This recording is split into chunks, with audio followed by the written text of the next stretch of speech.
संस्कार। ठन ठन ठनन ठन। गली के निवासियों को पिछले 1 माह से हर शाम लोहा कूटते हथौड़े की यह आवाज सुनने को मिलती है। निरंतर 3-4 घंटे तक, कभी दिन भर भी लोहार के हथौड़े की आवाज इस बात की प्रतीक है कि एक नया प्राणी इस गली में आकर बस गया है। अब सभी उसे पहचान गए हैं। इसका नाम लच्छन है। कहां से आया है, अकेला क्यों है? इन प्रश्नों का उत्तर शायद गली के किसी निवासी के पास नहीं, लेकिन सभी इसकी दिनचर्या से परिचित हो चुके हैं। आग में तपे लोहे का रूप परिवर्तित करने के लिए लच्छन निरंतर हथौड़ा चला रहा था, निरंतर लोहा कूट रहा था। दया का तनिक भी भाव उसके मुख पर नहीं था। उसके मुख पर कठोरता थी, कर्म की आभा थी, भट्टी की धधकती अग्नि की लालिमा थी। सांस का स्वर कुटते लोहे की आवाज के संग मिलकर एक संगीतमय स्वर लहरी उत्पन्न कर रहा था।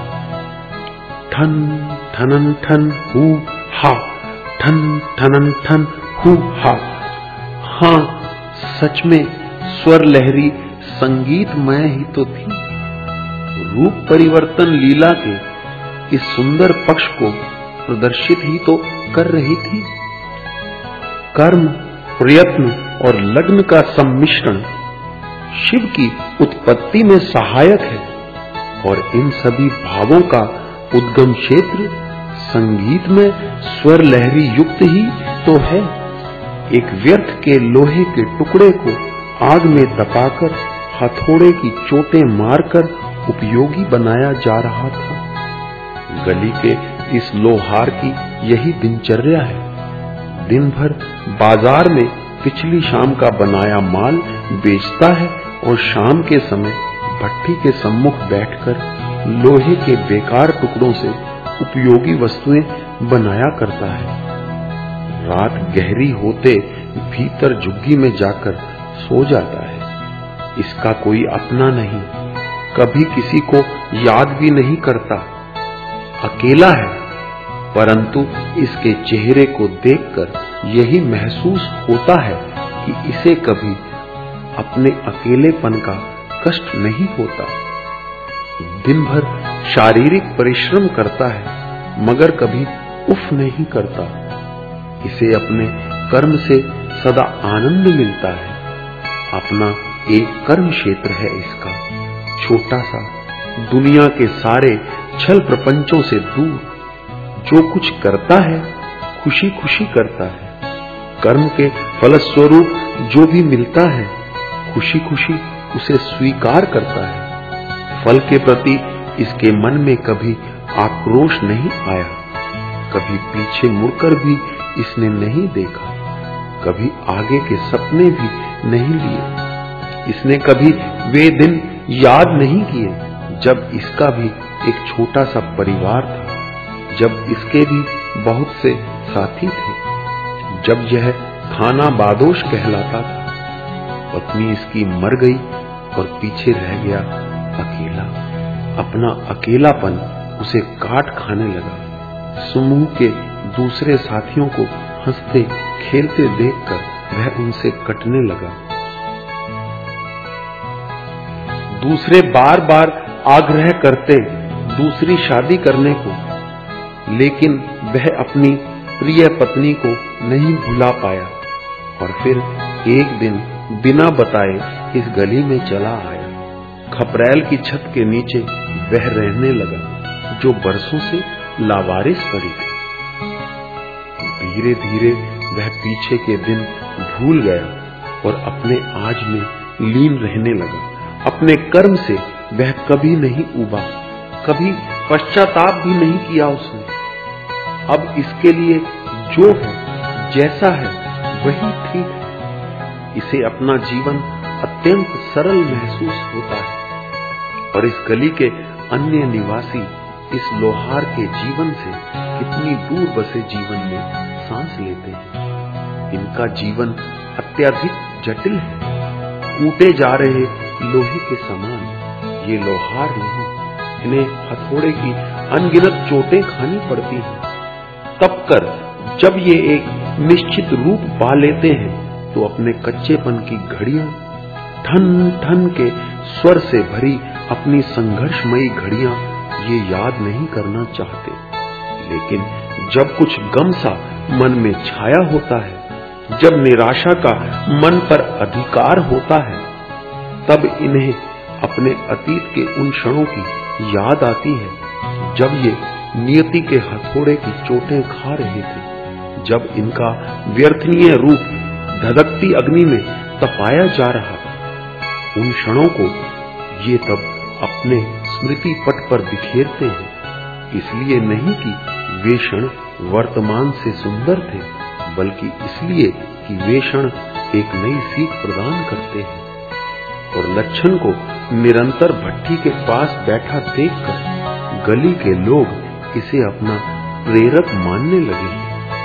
सभी इसे आते जाते ध्यान से देखते हैं, कुटते लोहे पर नजर डालते हैं, धधकती ज्वाला को देखते हैं और अपनी इन सब से तुलना करते हुए आगे बढ़ जाते हैं।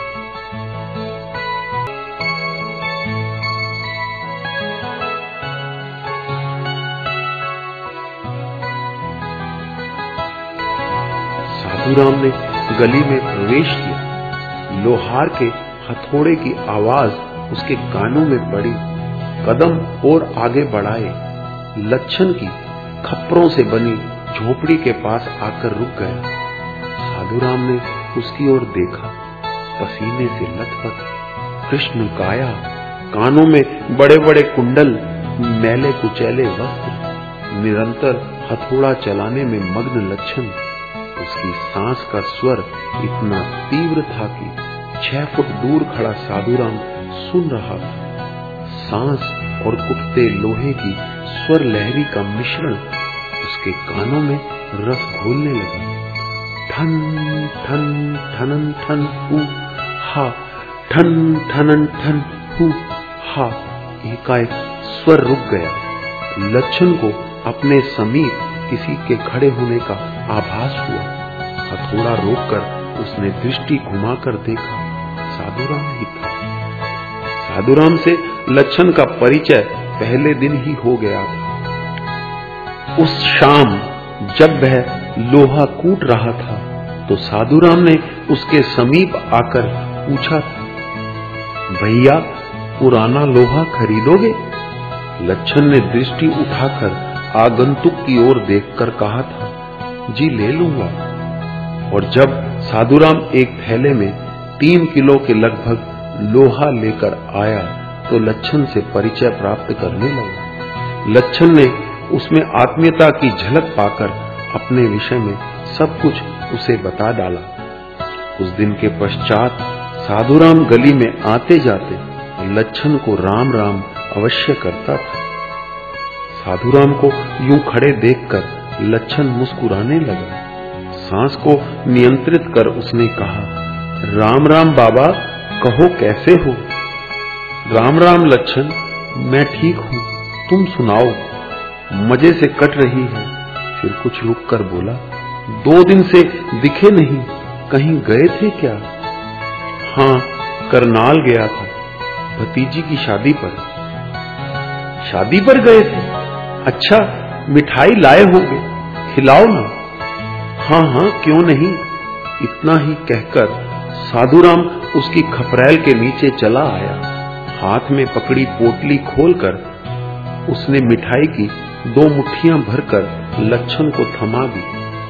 अपनी धुन में मस्त लच्छन एकदम मिठाई पर टूट पड़ा। उसने साधुराम को धन्यवाद तक नहीं कहा। साधुराम ने मिठाई खाते लच्छन की ओर प्रेममयी दृष्टि से देखा और मुस्कुराते हुए अपने घर की ओर बढ़ गया। घर का दरवाजा बंद था, मगर केवल सांकल ही चढ़ी थी।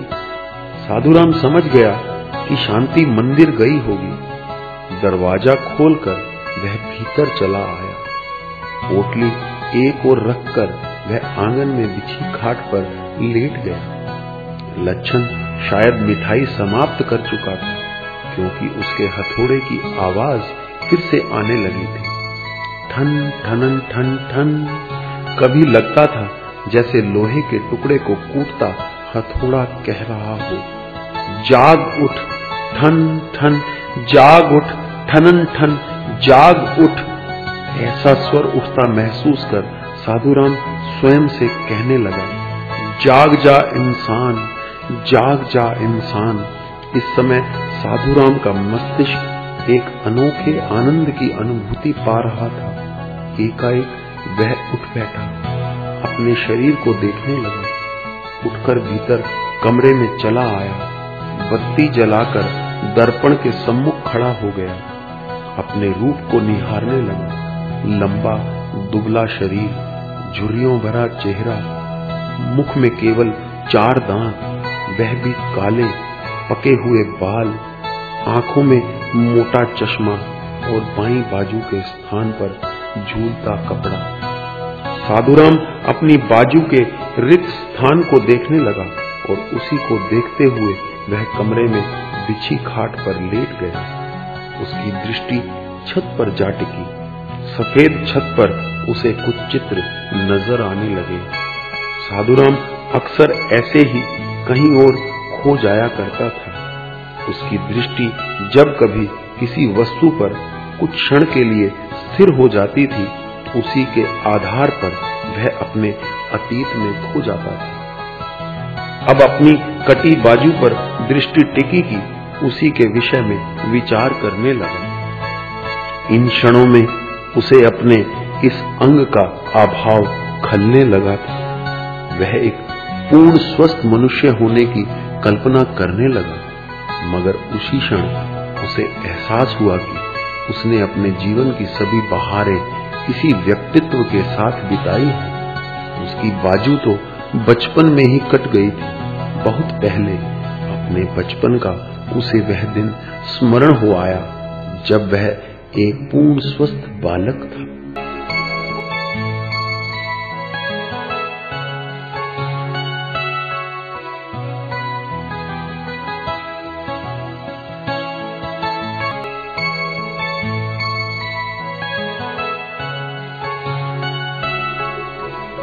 गांव भर के बच्चे नित्य जमींदार की हवेली के उद्यान में मिलकर नए नए खेल खेला करते थे।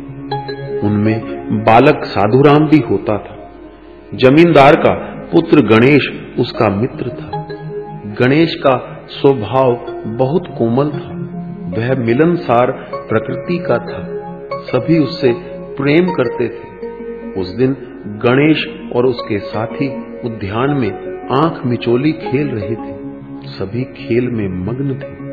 साधुराम भी अंधे बने लड़के के आगे पीछे भाग रहा था, परंतु रह रहकर उसकी दृष्टि हवेली के मुख्य द्वार पर खड़े चौकीदार की ओर चली जाती थी। साधुराम उसकी दुनाली बंदूक को बार बार देखता।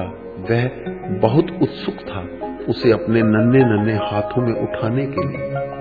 प्रतिदिन मन में उठने वाली यह चाह आज बलवती हो उठी थी। खेलना छोड़कर वह एक ओर खड़ा होकर टकटकी बांधकर बंदूक को देखने लगा था। सोचने लगा था कि चौकीदार काका से मांग कर देखे, शायद वह उसे दिखा दे, मगर काका के मुख पर छाए रोब से उसे भय लगता था। आखिर साहस कर डरते डरते वह काका के निकट चला आया। बंदूक पर अपनी ललचाई दृष्टि टिकाकर काका से बोला, काका मुझे यह दिखा दो। साधुराम ने बंदूक की ओर तर्जनी से संकेत किया। क्यों, क्या करोगे? काका ने पूछा। यूं ही। नहीं नहीं, ये कोई खिलौना नहीं है, दिखा दो ना। साधुराम ने तनिक आग्रह किया। कह दिया ना, नहीं, यह बच्चों के लिए नहीं होती। मैं कोई बच्चा हूं? अपने शरीर पर दृष्टि डालकर साधुराम ने कहा। नहीं तो क्या बूढ़े हो? काका ने मुस्कुराकर कहा, इस बंदूक से तो लंबा हूं। हां हां हो, मगर तुम अभी इस लायक नहीं। फिर जरा रोब भरे स्वर में काका बोले, बस अब जाकर खेलो, दिखा दो। नहीं, जाओ, काका ने डांट दिया। साधुराम सहम गया। उसने कभी डांट सुनी तक ना थी। माँ बाप तो थे नहीं, मामा मामी ने फूल की भांति उसे पाला था, इसीलिए उसका हृदय फूल की भांति कोमल था। थोड़ी सी डांट भी नहीं सह सकता था। उसकी आंखों से 2 आंसू टपक पड़े। काका ने यह देखा तो झट से आगे बढ़कर बड़े स्नेह के साथ उसकी आंखें पोंछ दी और पुचकारते हुए बोला, अरे बच्चू, इसमें रोने की क्या बात है? जब बड़ा हो जाएगा तो जी भर के इसके साथ खेलना। जाओ, अब जाकर खेलो। साधुराम चुप हो गया। वहां से हटकर दोबारा साथियों के बीच लौट आया। उसका मन अभी भी उत्सुक था। सोच रहा था, अभी मेरी उम्र क्यों नहीं, 10 बरस का तो हो चुका हूं। यूं ही डराता है काका। फलस्वरूप उसकी जिज्ञासा बढ़ गई। तभी उसे अंधे बने बालक ने पकड़ लिया। सभी बालक हर्ष से चिल्लाए। अब साधुराम की अंधा बनने की बारी थी। ना चाहते हुए भी उसे अपनी आंखों पर पट्टी बंधवानी पड़ी। तभी एक बालक ने उसे धीमे से धक्का दिया। साधुराम इधर उधर हाथ मारते हुए भागने लगा। कोई पीछे से आकर उसे धौल जमा देता था, कोई चूंटी काट लेता था। साधुराम उनकी आवाज के सहारे हाथों से टटोलते हुए किसी एक को पकड़ने का प्रयत्न कर रहा था। आखिर 5 मिनट की भागा दौड़ी के उपरांत उसने एक लड़के को पकड़ लिया। आंखों से पट्टी खुलते ही उसकी दृष्टि सीधे चौकीदार काका की ओर गई। उसने देखा बंदूक मुख्य द्वार के साथ बनी कोठरी के दरवाजे से टिकी पड़ी है और चौकीदार काका झाड़ियों की ओर जा रहा है, शायद मूत्र त्यागने। यकायक साधुराम के हृदय की धड़कन बढ़ गई। उसके मन की ललक तीव्र हो उठी। उसने अपने साथियों की ओर देखा। वे फिर से खेल में मग्न हो गए थे। वह एकदम बंदूक की ओर भागा। झट से बालक साधुराम ने बंदूक को कुंदे से पकड़ लिया। फिर उसे सीधा अपने शरीर के साथ टिका लिया और उसकी नाली को पकड़कर सीधा खड़ा हो गया। घोड़े को छेड़ने के लिए वह थोड़ा झुका। ऐसा करते समय बंदूक की नाली उसकी बांह से जा लगी। उसने घोड़े को दबाने का प्रयत्न किया, तनिक जोर लगाया और उसी क्षण वातावरण में जोर से धमाका हुआ। साधुराम की चीख सारी हवेली में गूंज गई। वह गिरकर तड़पने लगा। रक्त का फव्वारा उसकी बांह से फूट पड़ा था। क्षण भर पश्चात ही वह बेहोश हो गया। साधुराम को जब होश आई तो उसने दृष्टि घुमाकर अपने आसपास का निरीक्षण किया। इस समय वह एक कमरे में था। उसके सामने ही मामा मामी खड़े थे। दोनों के चेहरे उदास थे, आंखों में आंसू थे। उसकी दाईं ओर जमींदार साहब खड़े थे और जब उसने अपनी बाईं ओर दृष्टि घुमाई तो उसे अपने किसी अंग का अभाव महसूस हुआ। लेटे लेटे ही उसने अपनी आंखें अपने शरीर पर दौड़ाई। अपने शरीर के प्रत्येक अंग को हिलाकर देखने लगा। बाईं ओर कुछ रिक्तता पाकर उसने उठने की चेष्टा की और अपनी बाईं बाजू ना देखकर चीत्कार कर पुनः बेहोश हो गया। थोड़ी देर बाद जब उसने आंखें खोली तो देखा एक डॉक्टर उस पर झुका हुआ है। साधुराम के मुख से निकला, मामी, मामी, मेरी बाजू कहां गई? उसकी पुकार सुनकर मामी उसके समीप चली आई। उसके माथे पर स्नेह से हाथ फेरते हुए मामी ने कहा, कुछ नहीं हुआ साधु, कुछ नहीं, सब ठीक हो जाएगा। मामी ने तब अपने आंसुओं को रोकने का भरसक प्रयत्न किया था। नहीं नहीं, मेरी बाजू कहां गई? वह फफक फफक कर रोने लगा। यह देखकर सभी की आंखों में आंसू भर आए, मगर जो हो चुका था उसे यह नमकीन पानी कैसे झूठ कह ठुकरा सकता था। नदियां कितनी हैं, समुद्र में अथाह जल राशि है, मगर धरती पर सूखा तब भी पड़ जाता है। प्राणी पानी पानी कहते प्यासा मर जाता है, फसलें तब भी नष्ट हो जाती हैं।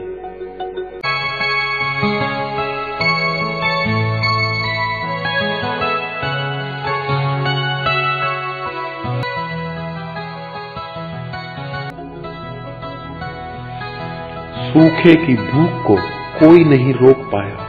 आज हमने कितनी उन्नति कर ली है, मगर तब भी देश के किसी न किसी भाग में सूखा पड़ा ही रहता है। 10-10 दिन अन्न देखने को नहीं मिलता।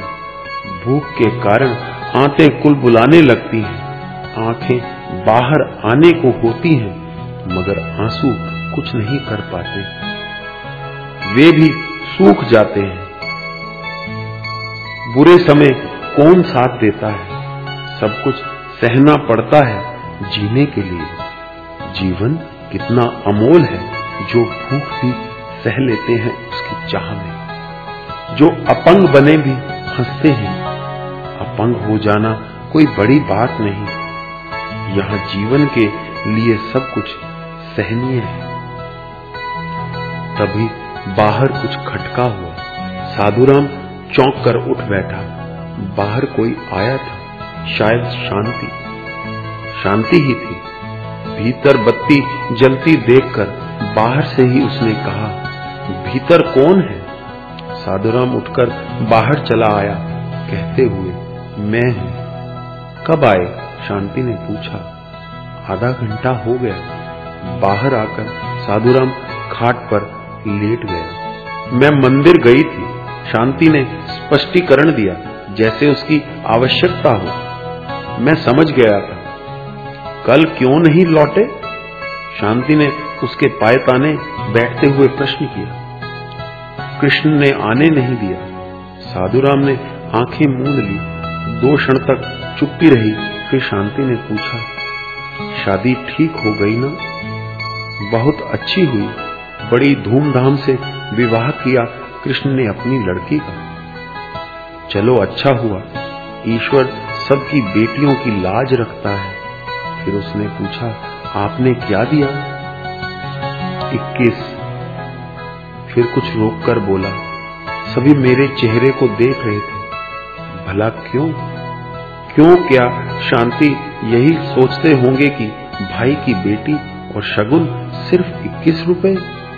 तो क्या हुआ, सोचने वालों ने भी तो उतना ही दिया होगा जितना वे दे सकते हैं। दिखावट में भला क्या रखा है? सामर्थ्य अनुसार जितना दिया जाए वही अधिक होता है। तब साधुराम ने कहा, तुम ठीक कहती हो शांति। हमारी जाति के लोग दिखावट पसंद हैं। सभी बाहरी तड़क भड़क में विश्वास करते हैं। घर में खाने को रोटी ना हो, लेकिन कहीं बाहर जाने के लिए बढ़िया सूट चाहिए। घर में 5-5 बेटियां बेशक हो, मगर इकलौते पुत्र के विवाह में दहेज के रूप में भारी रकम चाहिए। जानती हो, कृष्ण ने दहेज में 50,000 रुपया नगद दिया। 50,000! शांति की आंखें फटी की फटी रह गई। हे राम, इतना कैसे दिया होगा उसने? इतने रुपए शांति को स्वप्न मात्र लग रहे थे। उसे किसी चीज की कमी नहीं, लेकिन फिर भी यह दहेज प्रथा उचित तो नहीं शांति? सामर्थ्य हो या नहीं, यह प्रथा तो हमारे खोखलेपन की प्रतीक है। लड़कियां सभी की होती हैं, कोई दहेज दे सकता है, कोई नहीं। इसी लेन देन के कारण कभी किसी लड़के का, कभी किसी लड़की का जीवन स्वप्न बिखर जाता है। लड़कियां बेचारी तो समाज रूपी चक्की के दोनों पाटों में पिस जाती हैं। हम माँ बाप बस निजी स्वार्थ की सोचते हैं, पुत्र ब्याहते हैं, दहेज की मांग करते हैं। पुत्री ब्याहनी होती है तो यही प्रयत्न रहता है हमारा कि कम से कम दहेज देना पड़े। फिर कुछ रुक कर बोला, अपना समय अच्छा था शांति, समाज में तब समानता थी, चाहे कोई धनी हो चाहे गरीब, विवाह सभी सादगी से करते थे, सभी एक दूसरे का आदर करते थे, बड़े अपने बड़प्पन को दिखाना पसंद नहीं करते थे। उनका यही प्रयत्न रहता था कि उनसे छोटे उन्हें अपना हमदर्द समझे, स्वयं को हीन ना माने। बड़ा अच्छा समय था हमारा। तब शांति ने कहा, समय बदलते देर नहीं लगती, कल क्या था उसे कितना भी याद कर ले, कैसे वही सब लौट आएगा। तब जैसे व्यंग सा कसा उसने समाज पर। लोग पढ़ लिख गए हैं, अब पैसा बहुत हो गया है, पैसे के जोर पर एक दूसरे को खरीदने की होड़ लगा ली है सबने। तरक्की का यह पहलू समाज के किस रूप को प्रदर्शित करता है। तब स्वयं बात समाप्त करते हुए बोली, खैर छोड़ो, हमें इस सब से क्या लेना। हाँ कृष्ण खुश तो था ना? हाँ बहुत खुश था, और तुम्हारे ना आने पर उसने रोष प्रकट किया। बोला, भाभी को देखे बहुत बरस बीत गए, उन्हें जरूर लाना था। फिर आपने क्या कहा? शांति ने उत्सुकता से पूछा। कहना क्या था, एक ही बहाना है हम बूढ़ों के पास, जान ठीक नहीं थी उसकी। चलो ठीक ही कहा, अब सचमुच ही जान कितनी रही है, धीमे से शांति ने कहा। साधुराम उसकी बात सुनकर कुछ ना बोला, चुपचाप लेटा रहा। वह शांति की प्रकृति से भली प्रकार परिचित था। कुछ देर दोनों चुप बैठे रहे। साधुराम आंखें बंद कर गुनगुनाने लगा था। शांति कुछ देर तक तो उसके मुख पर निहारती रही, फिर उठते हुए स्वयं से बोली, चलूं खाना तैयार करूं। साधुराम ने सुना तो बोला, मैं 2 ही रोटी खाऊंगा। क्यों, भूख नहीं है क्या? शांति ने प्रश्न किया। रास्ते में कुछ खा लिया था। अच्छा, कहकर शांति रसोई घर की ओर बढ़ गई। साधुराम आंगन में लेटा कोई भक्ति गीत गुनगुना रहा था। तभी उसका मस्तिष्क अपने विवाह की सोचने लगा। मेरा विवाह कितनी सादगी से हुआ, कोई धूम धमाका नहीं किया गया था। 2 बैंड वाले मेरी घोड़ी के आगे थे और मैं दूल्हा बना था। मेरे मन में तब कितना उल्लास था, लेकिन कहीं दूर कोने में भय की मूर्ति सिमटी बैठी थी। बार बार मन सोचता था कि क्या वधू मुझे स्वीकार करेगी, जबकि मैं अपंग हूं। मैं तब घबराहट में इतना भी नहीं सोच पा रहा था कि वधू द्वारा मैं जांचा परखा जा चुका हूं। साधुराम का मस्तिष्क कुछ और पीछे हटकर सोचने लगा, कुछ और।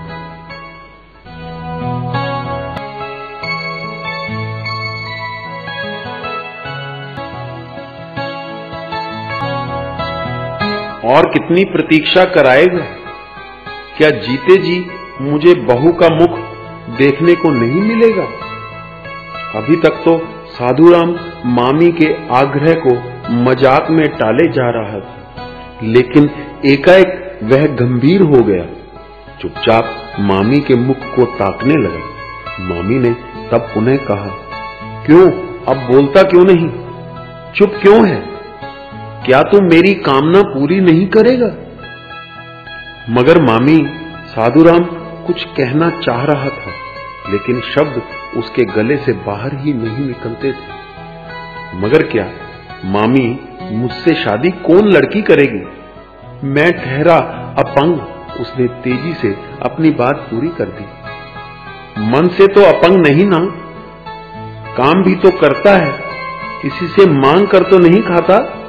मामी ने कहा, इससे क्या हो जाता है, मुझे कोई लंगड़ी लूली ही मिल सकती है, और यहां ऐसी कोई लड़की है नहीं। साधुराम के स्वर में दुख था। क्यों, लड़कियों को ताकता रहता है रे? मामी ने उससे मजाक किया। मामी, साधुराम ने कहा, तुम समझती क्यों नहीं? मामी कुछ रुक कर बोली, तो तू ब्याह की इसलिए नहीं सोचता कि तुझे कोई अपनी लड़की नहीं देगा, यही बात है ना? हाँ, और अगर मैं लड़की ढूंढ लूं तो? यूं ही किसी को कहोगी तो जग हंसाई होगी, कोई नहीं मानेगा, साधुराम ने कहा। और यदि मैंने ढूंढ ली हो तो? मामी मुस्कुरा पड़ी। झूठ बोलकर ढूंढी होगी। क्या मतलब? मामी को आश्चर्य हुआ। यही कहा होगा कि मेरा बेटा सुंदर स्वस्थ है। तू निरा पागल है। मामी ने उसकी बात बीच में ही काट दी। मैं भला ऐसा क्यों कहने लगी? अरे, तुझे सावित्री ने स्वयं ही अपनी बेटी शांति के लिए चुना है। क्या कह रही हो तुम? साधुराम को एकाएक विश्वास नहीं आया। झूठ नहीं, उसने कल मुझसे स्वयं कहा है। फिर बोली, मेरे बेटे में कमी ही किस बात की है? अच्छी भली दुकान है, अपना घर है, भगवान का भक्त है, उसे और क्या चाहिए? हाथ को उसे चाटना है। बेटा, मन को अपंग नहीं बनाना चाहिए। मन पूर्ण हो तो कभी कोई बाधा सामने नहीं टिक सकती। एक हाथ नहीं तो क्या हुआ? तुम्हें कितनी बार कहा है, हाथ कर्म के प्रतीक हैं, कर्मण्यता के नहीं। और तब साधुराम ने सोचा, हाँ, हाथ कर्म के प्रतीक है, कर्मण्यता के नहीं। कर्मण्यता का प्रतीक तो मस्तिष्क है, मन में उठने वाली जिज्ञासा, और जिज्ञासा से ज्ञात को पूरा करने की लगन है। अब क्या सोचने लगे? मैंने सब तय कर दिया है, पूर्णिमा के दिन शगुन आएगा। मामी तब साधुराम के सिर पर हाथ फेरने लगी। उसने आंखें बंद कर ली थी। शांति ने उसे पुकारा कि उसने हड़बड़ाकर आंखें खोल दी। खाना पककर तैयार हो गया था। साधुराम रसोई घर में आकर चुपचाप चौकी पर बैठ गया। शांति ने उसे खाना परोस दिया। खाना समाप्त कर वह उठा तो शांति ने पूछा, दूध लोगे? हो तो दे देना। बरामदे में लगे नल से साधुराम ने कुल्ला किया और फिर घर के छोटे से आंगन में टहलने लगा। शांति अपना खाना पका चुकी थी। थाली में परोसकर बाहर आंगन में बिछी खाट पर बैठकर खाने लगी। साधुराम भीतर से अपना बिस्तर ले आया और उसे दूसरी खाट पर बिछाकर लेट गया। शांति चुपचाप खाना खाती रही। ऊपर तारों भरा आकाश था। झिलमिलाते सितारे साधुराम को बहुत अच्छे लगते हैं। वह उन्हीं को निहार रहा था। शांति रसोई घर का काम समाप्त करने के उपरांत अपने बिस्तर पर लेट चुकी थी। शायद उसकी आंख लग गई थी, क्योंकि उसके बिस्तर पर किसी प्रकार की हलचल न थी। लेकिन साधुराम अभी भी जाग रहा था और निरंतर टिमटिमाते तारों को देख रहा था। इन्हीं को निहारते हुए वह स्वयं को धीरे धीरे ऊपर उठता महसूस कर रहा था। सितारे उसे क्रमशः अपने समीप आते प्रतीत हो रहे थे। यह सब कुछ स्वप्न था, मात्र एक स्वप्न। साधुराम का संपूर्ण जीवन ही सपनों से लिपटा है। बीते क्षण उसे स्वप्न सम ही लगते हैं। क्या था वह, कभी क्या हो गया? कैसा था कभी उसका जीवन, कभी कैसा हो गया? कभी क्या कुछ सोचता था, कभी कुछ और सोचने लगा। कभी क्या उससे कहा गया, कभी कुछ और कहा जाने लगा। कभी कभी तो साधुराम स्वयं को कठपुतला कहकर पुकारने लगता था। कठपुतला, जिसका अपना कुछ भी नहीं, न कोई विचार, न संस्कार, न जाति, न समाज, न हृदय, न आत्मा, कुछ भी तो नहीं। धागों की ताल पर जिसे अंगुलियों के निर्देशन में नाचना पड़ता है, कैसे भी नचा लो, अपने लिए उसका कुछ भी नहीं। दूसरों को हंसाना है, हंसा लो, दूसरों को रुलाना है, रुला लो, स्वयं के लिए हंसी रही नहीं। आंसू भी हैं अपने तो किसी दूसरे की याद में बहते हैं। पलकें अभी झपकी ही थी इस मंतव्य से कि कोई सपना ही उसकी रात को बिता देगा, और वह अभी कुछ विचार ही कर रहा था कि कहां जाए, इस दिन को याद करे कि सतीश का नाम उसके मानस पटल पर अंकित हो, जैसे कोई बात उसे एकाएक स्मरण करा बैठा। झट से उठ बैठा वह, शांति की ओर देखते बोला, शांति सुनती हो, सो गई क्या? उसकी आवाज सुनकर शांति हड़बड़ाकर उठ बैठी। उसकी ओर देखते हुए बोली, क्या है, क्या हुआ? तब उसने कहा, तुम्हें बताना ही भूल गया था मैं। रतनलाल मिला था मुझे, बहुत पहले बंबई गया था वह। सतीश मिला था उसे वहां, उसने बताया अब वहीं रहता है, ससुर के साथ साझे में काम है उसका, बहुत पैसा है अब उसके पास। एकाएक यह सुनकर हिलोर सी उठी उसके मन में। पूछा, घर का पता? वह तो उसे भी नहीं मालूम, बाजार में मिला था, 2 ही मिनट बात हो सकी उससे। ना उसने उसे पता बताया, न घर आने को कहा। साधुराम का स्वर शांत था। चाचा के लड़के से भी उसने अजनबियों सा व्यवहार किया। कितना बदल गया है, हमारे बारे में कुछ नहीं पूछा उसने? तब उत्सुकता से पूछा शांति ने। हां, कैसे हैं वे, बस। और अब उसे याद ही क्या रही होगी हमारी? साधुराम की आंखें बह निकली। लगता है अब उसे याद करने का कोई फायदा नहीं, अब कभी नहीं आएगा, हमें भूल गया है वह। शांति की आंखें भी भर आई। चलो, है तो अच्छा भला, इसकी खबर तो लग गई, साधुराम ने आंखें पोंछते हुए कहा। और उसे भी मालूम पड़ गया कि हम अभी जी रहे हैं, सुखी रहे, हमारी जिंदगी तो अब कट ही जाएगी। शांति ने भी अपनी आंखें पोंछ ली। लेकिन शांति, मुझसे अब काम नहीं होता। साधुराम जैसे फिर विवश हो उठा, अपने को रोक नहीं सका। मुझसे भी होता है क्या, लेकिन करना तो पड़ेगा, इसके सिवा चारा ही क्या है। शांति ने जैसे उसे वास्तविकता का एहसास करवाया। काश कोई सहारा मिल जाता। साधुराम के मन में एक नई चाह उभरी। सतीश के सिवा और कौन है? शांति ने पूछा। कोई भी। अपना ही जब सहारा नहीं बना तो दूसरा कोई क्यों बनेगा? शांति ने सच्चाई का एहसास करवाया उसे। कोई ऐसा जिसका अपना कोई ना हो, जिसे चाहा हो एक घर की। उसने अपनी कल्पना आगे बढ़ाई। ऐसा कौन होगा? भूल जाओ, कोई नहीं मिलने का, यूं ही अकेले रहना है, कोई नहीं आएगा। तब जैसे उसे रात का ध्यान हो आया, बोली, अब सो जाओ, तुम थके हुए हो। और तब दोनों निराशा से भरे बिस्तर पर लेट गए। कुछ ही देर में उनकी आंख लग गई। साधुराम का मन उड़ता हुआ उन बिखरे क्षणों को समेटने में लग गया था एक बार फिर।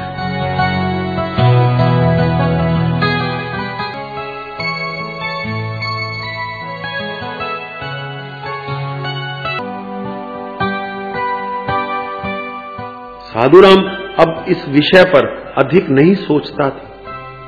सोचता था जो हो रहा है अच्छे के लिए ही हो रहा है। सतीश के एक लड़का हो चुका था और इच्छा के बावजूद भी उन्होंने केवल बधाई का पत्र डाला था। शांति कहती रहती, पोता है, एक बार देख आए। एक बार गए तो फिर सारी कड़ियां टूट जाएंगी। महीना 15 दिन वहां लग गए तो दुकान फिर उखड़ जाएगी। पहले भी सारा काम चौपट हो गया है। साधुराम अपनी जगह सही था। उसे मालूम था वहां टिके रहना अब उसके बस की बात नहीं। और अब उसे इस बात का भी अनुभव हो गया था कि इतने लंबे समय तक दुकान बंद करके उसे घाटा ही हुआ है। सारे पक्के ग्राहक टूट गए थे उसके। अब बड़ी मुश्किल से 2 प्राणियों के गुजारे लायक ही निकलता है और कुछ नहीं। कभी कभी तो दिन भर मक्खियां मारता रहता है। अगले पत्र में सतीश ने चुपचाप पत्र के साथ अपने पुत्र के 2 चित्र भेज दिए। शांति को उन्हें बार बार चूमकर ही संतोष करना पड़ा। इसी तरह 2 वर्ष बीत गए।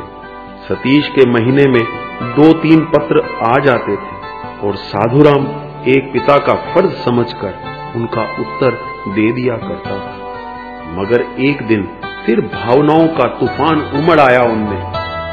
पुनः सुप्त भावनाओं में आक्रोश भर गया।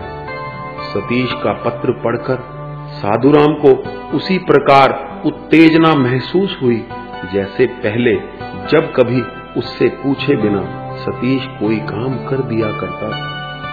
शांति ने जब पूछा क्या लिखा है, तब साधुराम की निगाह बरबस अपने टूटे फूटे मकान की ओर उठ गई। उसने एकाएक शांति की बात का कोई जवाब नहीं दिया, बस केवल सामने टूटी फूटी दीवारों को देखता रहा और बोला, शांति, दुनिया वालों के एक एक करके सपने पूरे होते हैं, मेरे एक एक करके सभी सपने टूट गए।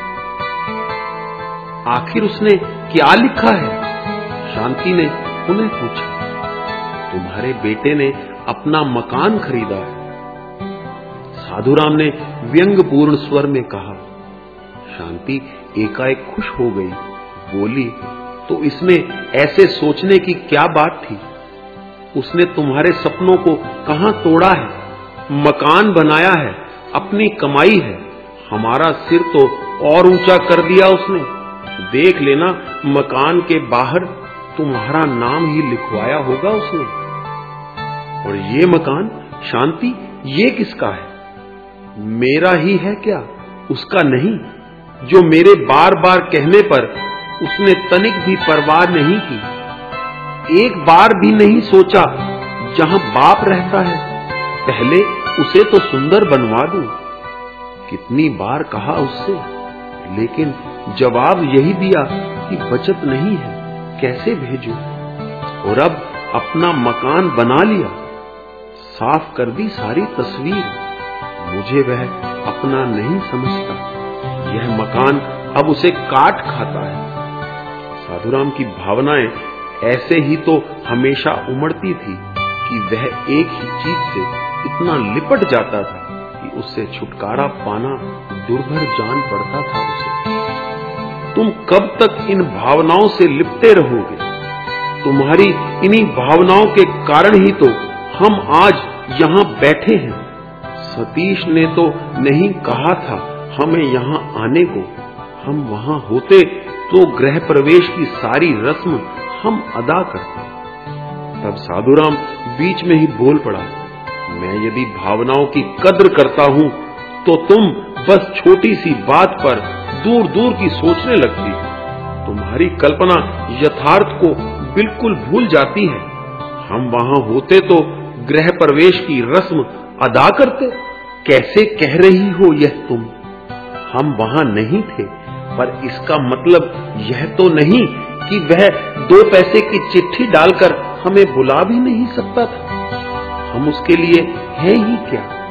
हमसे उसका संबंध ही क्या रहा है? चिट्ठियों के पुल पर चलते चलते एक दिन ऐसा तूफान आएगा कि तुम और मैं देखते रहेंगे, और हमारा बेटा कहलाने वाला ये सतीश देखना तो क्या, हमें याद करना भी भूल जाएगा। साधुराम के इन शब्दों ने शांति के मन में सिहरन पैदा कर दी। उसने तो ऐसा कभी नहीं सोचा था, लेकिन साधुराम भावनाओं के वेग में कभी कभी ऐसी बातें कह जाता था कि भविष्य का चित्र आंखों के सम्मुख खींचकर भय व्याप्त हो जाता था अस्तित्व में शांति के। अपने शब्दों से वह भी डर गया था।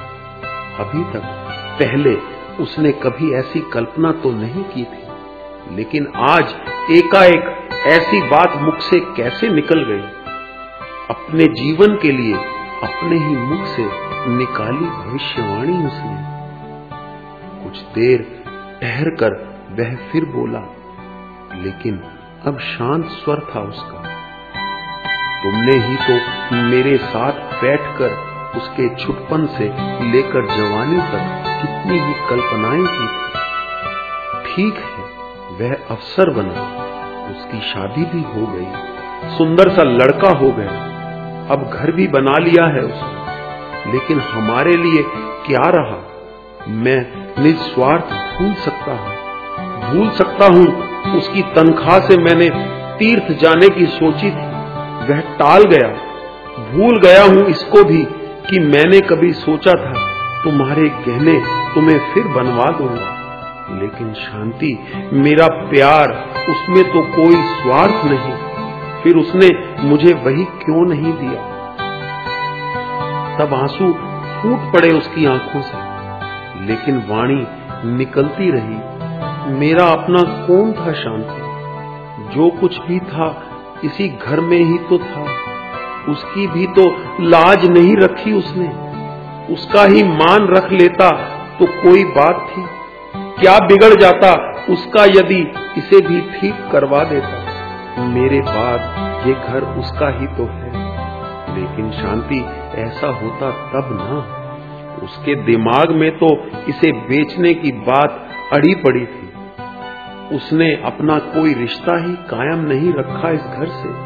और शांति, ये घर मेरा सगा है, मेरा बड़ा भाई है, इसको ठीक करवाने से बेहतर उसने एक नया घर बनवा लिया, एक घर जिसे वह सिर्फ अपना कह सके, जो सिर्फ उसका है।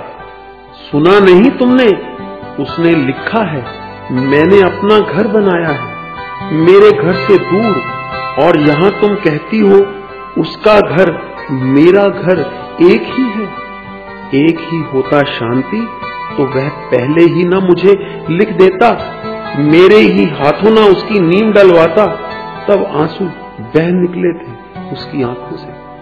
भावनाओं का वेग शांत हुआ तो शांति ने पूछा, दिल्ली जाओगे? क्या करना है? धीमे से साधुराम ने कहा, जब उसने लिखा है तो चले ही जाओ, उसे समझ होगी तो जान ही जाएगा, नहीं तो हमारी जिंदगी तो कट ही जाएगी। अब शांति के शब्दों में करुणा थी, उस करुणा ने साधुराम के मन को भी ढाढ़स बंधाया। तब उसे लगा वह अकेला नहीं रहा सतीश के बिना, शांति भी उसके साथ है, सदा ही साथ रहेगी, कुछ भी क्यों ना हो जाए वह साया बनी रहेगी उसका। और तब साधुराम ने बजाय भावनाओं में बहकर कुछ अनाप शनाप कहने के उससे कहा, परसों चलेंगे दोनों ही। नहीं, मैं नहीं जाऊंगी, दोनों गए तो रुक जाना पड़ेगा, बेहतर है तुम ही जाओ और 2-1 दिन बिताकर लौट आना। साधुराम ने शांति का कहा सुनकर महसूस कर लिया था कि उसके दिल में भी पुत्र के प्रति खेद समा गया है, उसकी भावनाओं को भी चोट लगी है और अपनी ममता को दबाने के लिए वह पुत्र से दूर हटकर ही रहना चाहती है। तब साधुराम चाहकर भी शांति से अधिक आग्रह नहीं कर सकता।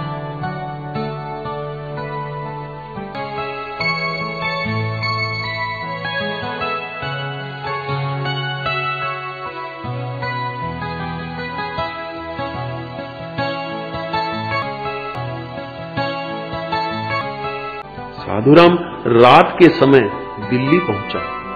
सतीश का मकान ढूंढने में उसे अधिक परेशानी नहीं हुई। घर पर सतीश व सुमिता दोनों ही थे। पिता को आया देखकर सतीश प्रसन्नता प्रकट करते हुए बोला, मुझे पूरी उम्मीद थी कि आप जरूर आएंगे। तब सुमिता ने कहा, मांझी को भी ले आते बाबूजी। तब साधुराम ने बहाना बनाते हुए कहा, उसकी तबीयत कुछ ठीक नहीं थी। क्यों, क्या हुआ उन्हें? सतीश ने पूछा। होना क्या है, बुढ़ापे में कुछ ना कुछ तो बीमारी लगी ही रहती है। साधुराम ने बात टाल दी। कुछ देर तक कमरे में शांति व्याप्त रही। फिर उसी ने कहा, गृह प्रवेश कब किया? आज 10 दिन हो गए हैं। सतीश को बताते हुए कुछ झिझक महसूस हुई। उससे 10 दिन पहले बाप को खबर नहीं कर सकते थे? कटाक्ष करते हुए बड़े शांत स्वर में कहा साधुराम ने। शायद वह बड़े प्यार से पुत्र के दिल को छेदना चाहता था। उसकी यह बात सुनकर सतीश ने बड़े संयमित स्वर में कहा, बाबूजी, दरअसल उससे 2 ही दिन पहले मुहूर्त पक्का हुआ था। बाबूजी, बस वो सतीश से एकाएक कुछ जवाब ना बन पड़ा। फिर बोला, बनवाने में कुछ इतना व्यस्त था कि समय ही नहीं निकाल पाया आपको लिखने का। एकाएक जमीन का सौदा हुआ और बनवाना पड़ा, और मुहूर्त भी तभी का निकलता था।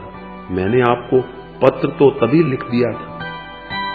ठीक ही कहते हो बेटा, अब जो भी करते हो ठीक ही है, लेकिन माँ बाप का भी जरा ध्यान रख लेना चाहिए।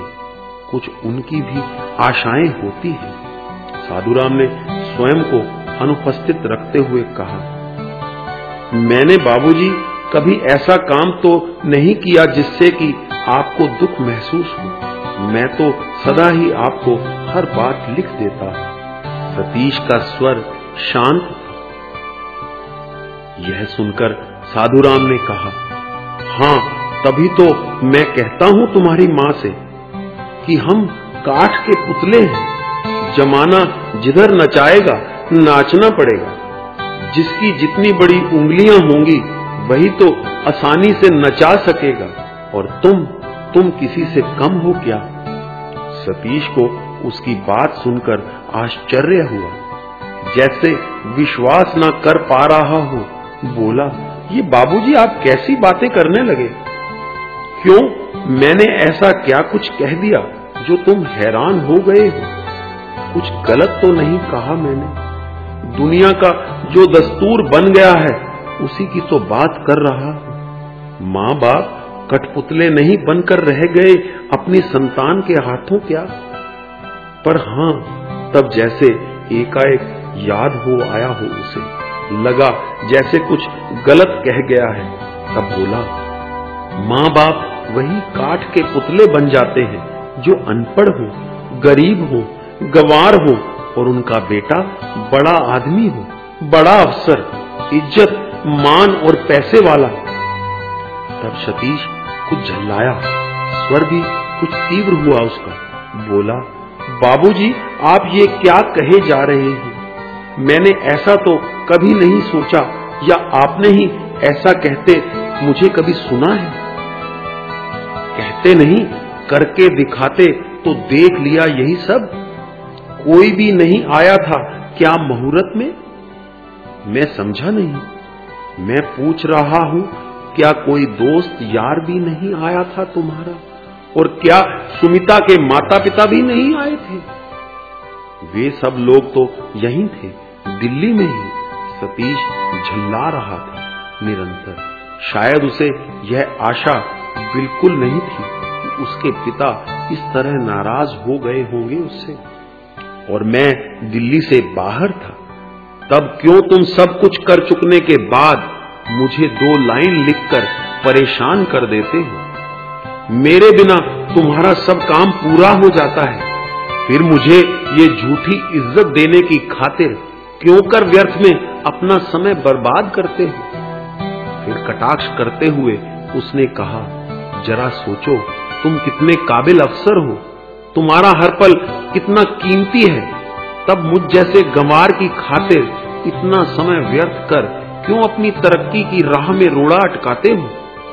साधुराम का स्वर कुछ उग्र हो चुका था। तब सुमिता ने बात दबानी चाहिए, बाबूजी, आप थके हुए हैं, आराम कीजिए।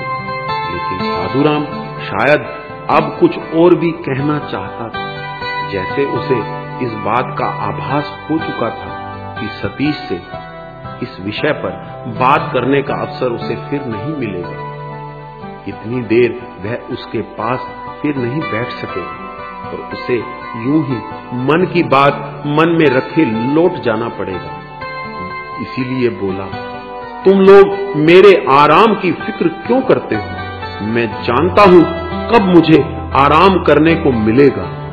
चैन की नींद एक दिन ही ले पाऊंगा, अब तो लगता है, और उस दिन भी मत पूछना मुझे।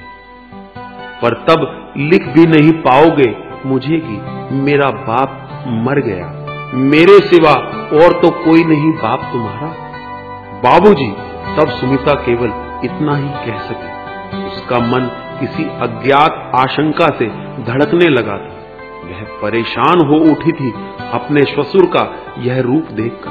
पहली बार जब साधुराम यहाँ आया था तब उसने उसे ऐसी बातें करते कभी नहीं देखा था। लेकिन साधुराम को इसकी क्या खबर, वह तो कहे जा रहा था, हमने तेरे लिए क्या नहीं किया सतीश। याद करने की बात नहीं, यह हमारा फर्ज था। लेकिन तू आज ये बता, तूने हमारे लिए क्या किया?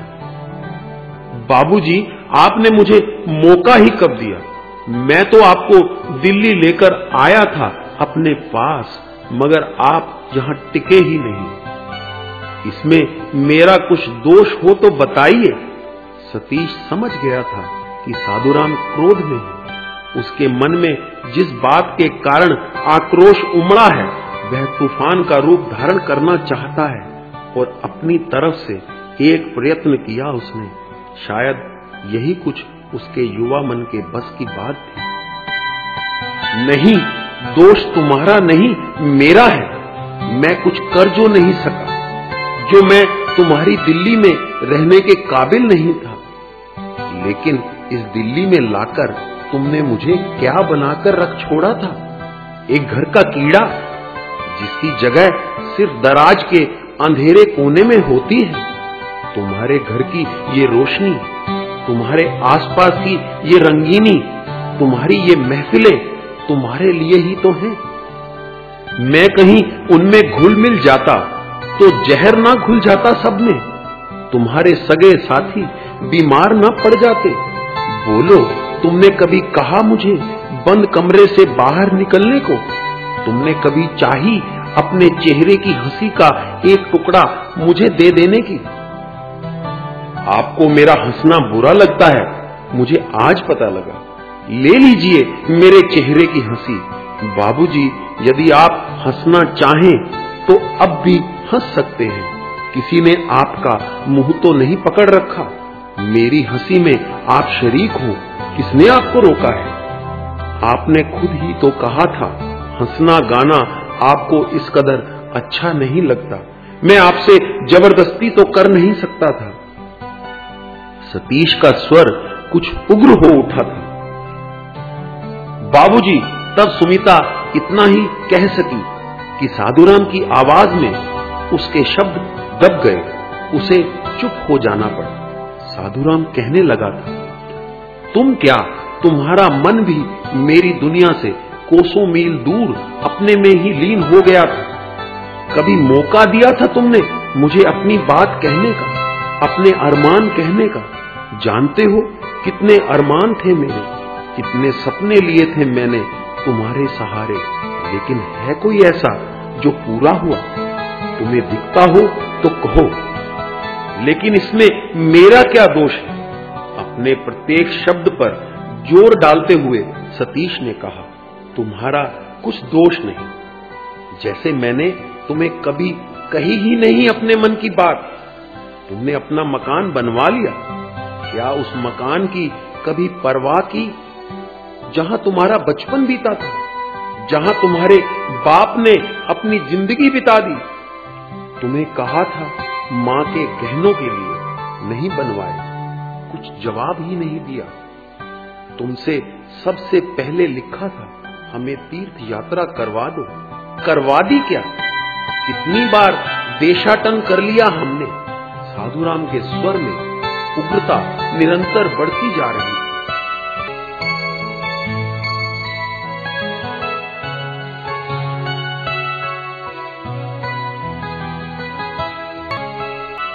तब सतीश ने भी कड़वे स्वर में कहा, मैंने आपको मना भी तो नहीं किया था, जो आप इतना कह रहे हैं। बचत होती तो सब करवा देता, आपकी हर इच्छा पूरी हो जाती।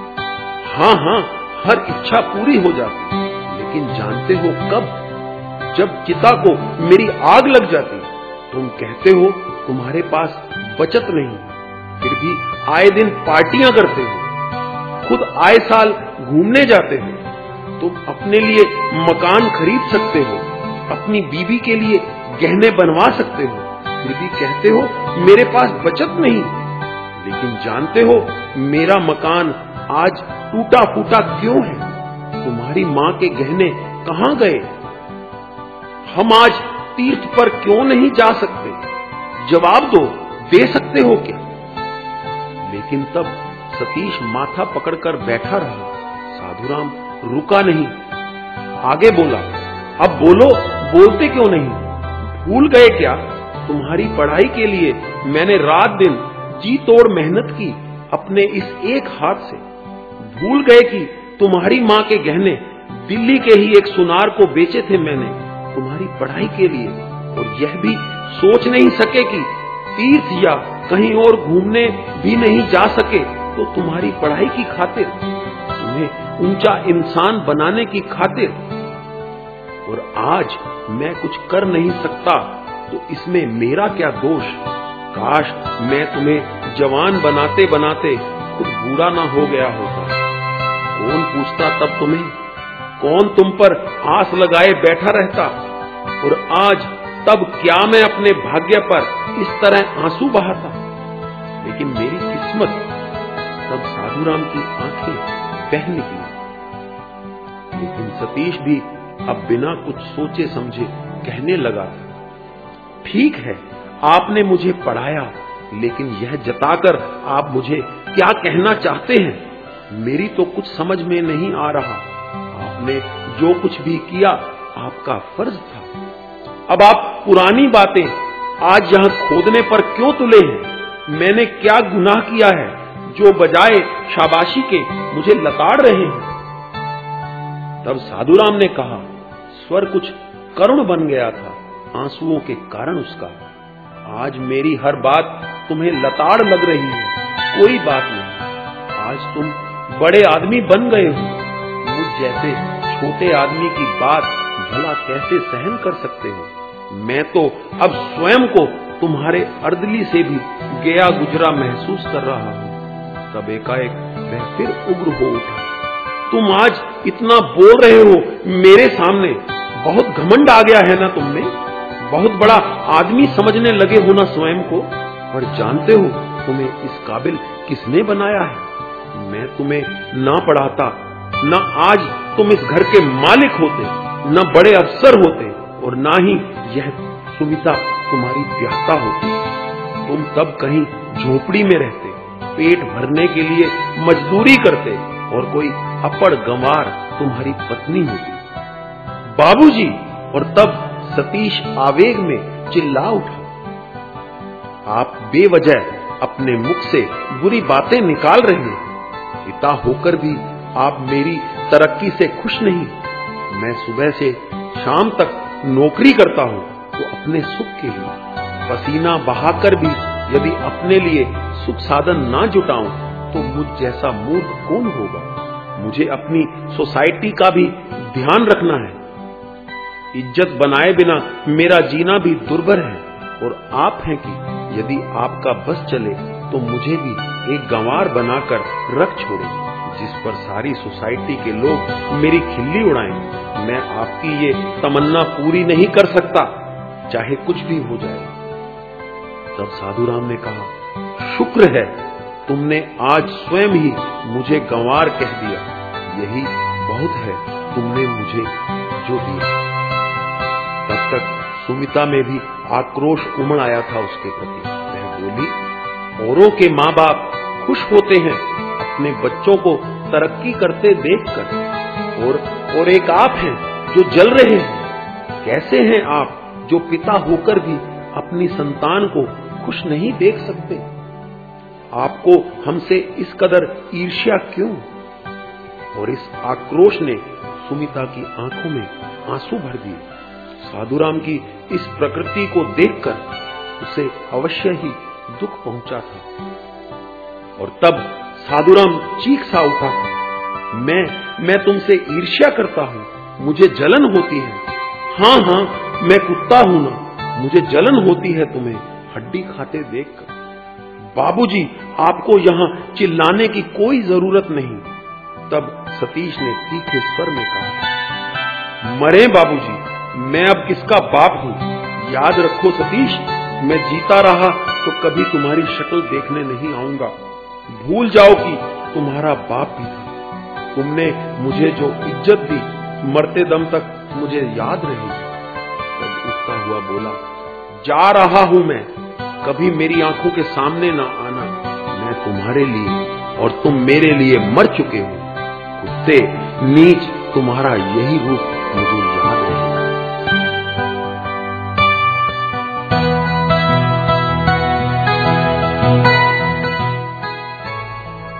बस इतनी ही बात हुई थी, जिसके परिणाम स्वरूप वे फिर अब तक नहीं मिले। नीम का पत्थर सीलन के कारण कच्चा पड़ते पड़ते एकाएक टूट गया। उन्होंने भूलने का प्रयत्न किया स्वयं को, यह धारणा करने की चेष्टा की कि उनका उससे कभी भी किसी प्रकार का संबंध नहीं रहा। यह वास्तविकता है, लेकिन इसी वास्तविकता को अपनाने के लिए इन्होंने क्या कुछ सांत्वना नहीं दी स्वयं को? साधुराम कितना प्रयत्न करता है कि किसी के सामने उसकी आंखें ना बहें, लेकिन अक्सर ऐसा हो नहीं पाता। उसे आंसू बहाते कोई देखता है तो झट से समझ जाता है कि कोई दुख इस व्यक्ति को भीतर ही भीतर खाए जा रहा है। अब तो भूल जाना चाहता है वह, उसकी सब गलतियां देखना चाहता है, बस उसको अपनी आंखों के सामने खड़ा। लेकिन ऐसा होता ना देखकर निराश हो उठता है और निराशा की चरम सीमा पर पहुंचकर सब बीते दिन उसे याद आते हैं और वह तड़पता है। तब कोई सांत्वना देता है उसे। निराशा से खींच बाहर निकालने के प्रयत्न में कोई कहता है, जीवन क्या है? मधुरिम स्वप्न, अज्ञात का, अविनाशी का। स्वप्न कब समाप्त होगा, तब क्या होगा, यह विचारणीय नहीं। साधुराम, यह जीवन है बस। जीवन एक नाटक है और इस नाटक के तुम एक पात्र हो। तुम्हें केवल अभिनय करना है, ऐसा अभिनय जिसे देखकर दर्शक को यह आभास ना हो कि कहीं इसमें नाटकीयता का पुट है। तुम्हारा अभिनय वास्तविकता का द्योतक होना चाहिए। नाटक की कथा वस्तु, संवाद इत्यादि परिस्थितियों के अनुसार तुम्हें ज्ञात होते रहे हैं और अंत तक होते रहेंगे। समय से पूर्व कुछ जान लेना लाभदायक नहीं होता। हो सकता है आगे का पूर्व ज्ञान तुम्हें और निराशावादी बना दे, या तुम इतने हर्षमयी हो उठो कि अपने दैनिक जीवन के कार्यकलापों को भूल जाओ। ऐसा होने पर तुम अपने वर्तमान को भूल जाओगे, जिससे संपूर्ण नाटक की कड़ियां बिखर जाएंगी। बेहतर है तुम अपने वर्तमान में मग्न रहो, आगे पीछे की कुछ मत सोचो। स्वप्न का अंत अभी सोचा तो कड़ियां टूट जाएंगी और तुम पूर्णतः निराशावादी बन जाओगे। और यह सुनते सुनते ही साधुराम की आंख लग गई।